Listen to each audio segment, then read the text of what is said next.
It is that time of the morning where we get the Express Bet, and you can log on to expressbet.com for all the information on what they offer you, which is plenty. Expressbet.com is partnering up with John Pricci throughout the meet. It's a $100 bankroll each and every day, and we get the Express Bet bankroll play of the day as we resume racing in Saratoga here for the second full week. And John Pricci will be making his way into town coming up on Friday, and we'll get a chance to say hello to John next week. But he joins us here on Big Board Sports on 104.5 A Team ESPN Radio. Good morning, John Pricci.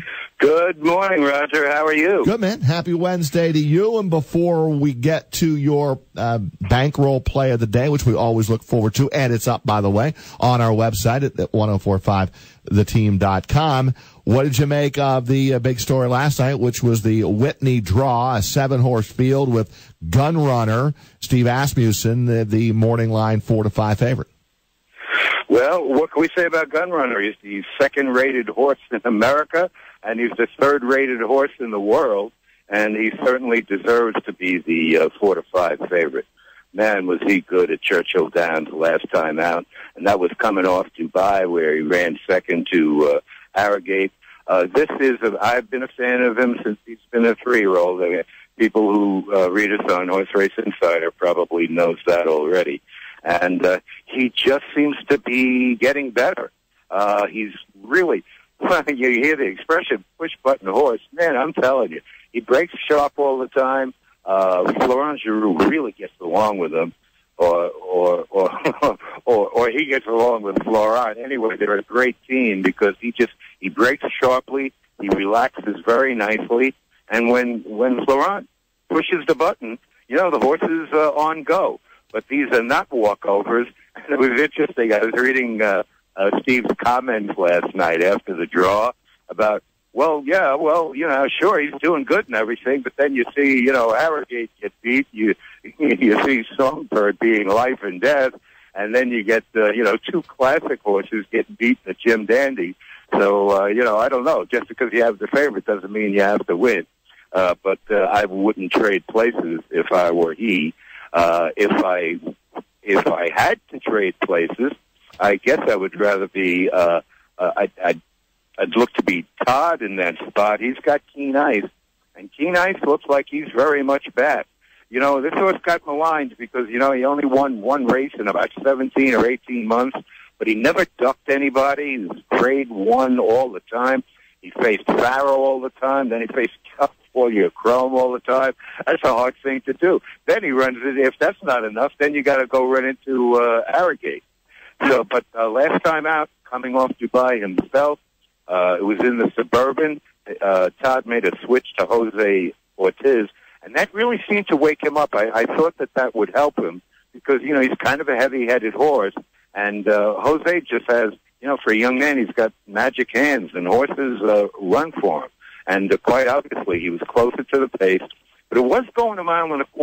And this race is 1.1 miles. That's a whole different dynamic. The 1.25 miles at Belmont, of course, is like a 1.5 turns, but that's a wide sweeping turn. Here, you're going to go 2 turns, 9 furlongs.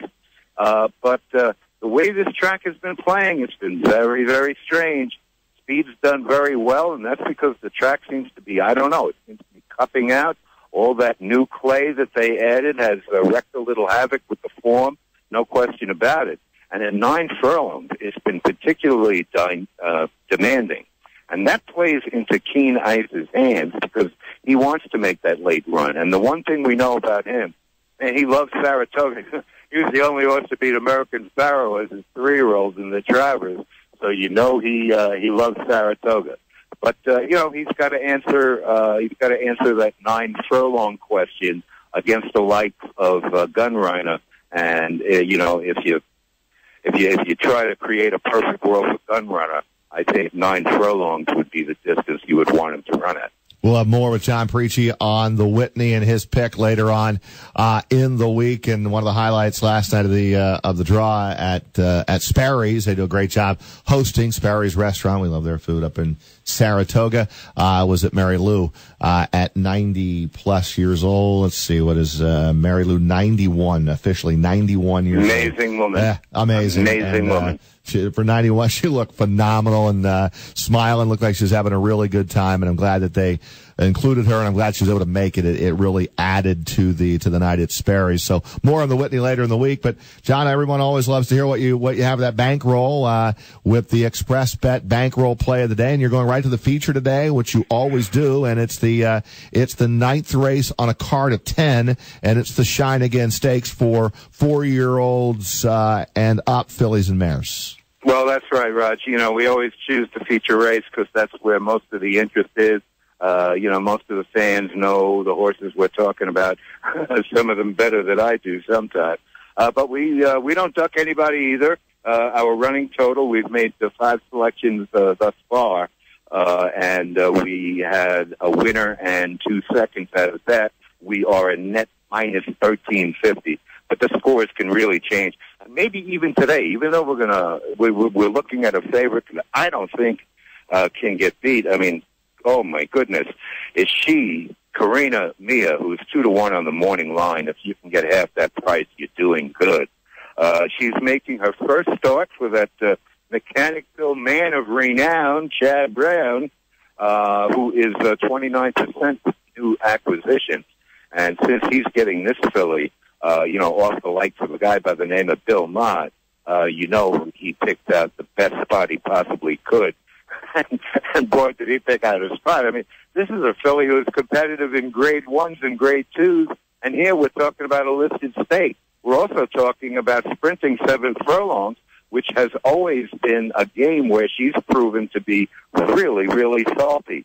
It's hard to see her getting beat between the big class drop and the barn change. And, you know, we mentioned the 7 furlongs, Rod. The best figure on both scales, I do something called the Pricci energy scale, and, of course, I look at Thoroughgraph every day as well. And the best figure she ever earned was at 7 furlongs. So everything seems like go to her. I can't beat her. There's nothing I need to save about. I mean, either I'm wrong, I'm right about her, or I'm wrong. So our $100 bankroll play, which today and every day is sponsored by ExpressBet, whether you're at home or at the track, expressbet.com is your most convenient way to bet Saratoga, and we are going to bet Saratoga accordingly today. We're going to take Karina Mia to win for $70. There's $70 to win on Karina Mia, and I just want to remind the fans, you know, you don't have to bet this much money, folks. You know, you can just take 10% of what we do here, you know, spend $10, have some fun, and hopefully make some money. And today, if we're going to make some money, it's going to be in the trifecta. What we're going to do is we're going to take a $5 trifecta key using Karina Mia on top only. We're going to use her with the uncoupled Chad Brown, another classy filly by the name of Going for a Broke. She's not as proven as Karina Mia is in terms of class credentials, but she's very good. And she's making her season's debut, and, you know, she needs to be fit because Chad doesn't run short horses usually. So we're going to use Going for Broke. And, by the way, anytime you see where he has uncoupled horses, if you have bet the longer half of the uncoupled Chad Brown entry, you've made a profit over time. So just a word of warning there. But today we're going to use Going for Broke to finish either second or third. And Raj, we're going to use a pair of 30-1 shots, and that's how we're going to try to optimize these things. Discreet Senorita, I think she's in post 4. She's improved with David Jacobson. A lot of horses improved with David Jacobson. She's no exception. And I think with post 4, I think, and the way the race shapes out, dynamics-wise, I think she's going to be sitting a nice trip on the inside. And if Karina Mia does what she does, and she breaks the race wide open, well, when horses break races wide open, usually chaos ensues underneath.